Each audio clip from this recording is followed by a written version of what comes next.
पलूस कडेगावचा चेहरा मोहरा बदलणार संग्रामसिंह देशमुख. 24,69,000 किमतीच्या रस्त्याचं लोकार्पण संग्रामसिंह देशमुख यांच्या हस्ते संपन्न. देशात पंतप्रधान नरेंद्र मोदी आणि राज्यात मुख्यमंत्री देवेंद्र फडणवीस यांच्या नेतृत्वाखाली विकासाची एक्सप्रेस आता सुसाट झाली आहे. पालकमंत्री चंद्रकांत पाटील हे राज्यासह जिल्ह्याच्या विकासासाठी सकारात्मक असून पलूस कडेगावमधील प्रत्येक वाडी वस्तीवरील दर्जेदार रस्त्यांमुळे नागरिकांना सुरक्षित, सुकर आणि जलद प्रवासाची सुविधा उपलब्ध होत असल्याने शेतकरी बांधवांच्या दळणवळणास मोठा हातभार लागणार आहे.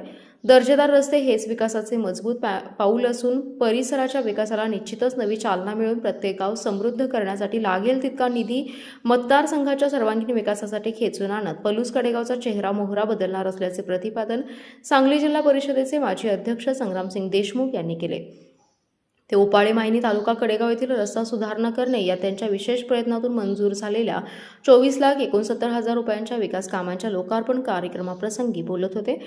यावेळी ज्येष्ठ नेते विलास अभंग आप्पा, सोसायटीचे चेअरमन शंकरअण्णा घारगे, हनुमंतराव कदम नाना, सरपंच बाबूराव माने, उपसरपंच सागर घारगे, दत्तात्रय घारगे, सोसायटी चेअरमन आनंदराव कदम, कडेगाव तालुका भाजप उपाध्यक्ष सिद्धनाथ घारगे, उपाळे वांगीचे माजी सरपंच संजय माने, एडे उपाळेचे उपसरपंच संभाजी पवार, उपाळे वांगीचे सरपंच उपसरपंच संभाजी पाटील प्रमुख उपस्थित होते.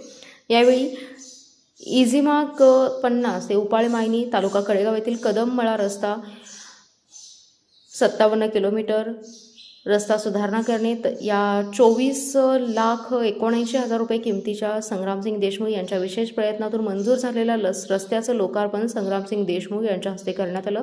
यावेळी अप्पासो घारगे, दीपक कदम, कालिदास कदम, भाऊसाहेब घारगे, शहाजी घारगे, दत्तात्रय घारगे, माजी सरपंच जालिंदर घारगे, प्रशांत कदम, सुदान कदम, विकास माने, सतीश यादव, हिंदूराव यादव, संग्राम घारगे, रोहित घारगे, सत्यवान रेणुशे, संजय पवार, सुशांत काटकर, बाळासो घारगे, सुनील मोहिते, सर्जेराव मोहिते, अभय घारगे, प्रवीण माळी यांच्यासह परिसरातील भाजपाचे पदाधिकारी, कार्यकर्ते आणि ग्रामस्थ मोठ्या संख्येने उपस्थित होते. Special report power Marathi news. आपला जिल्हा आपली power. Power Marathi news network.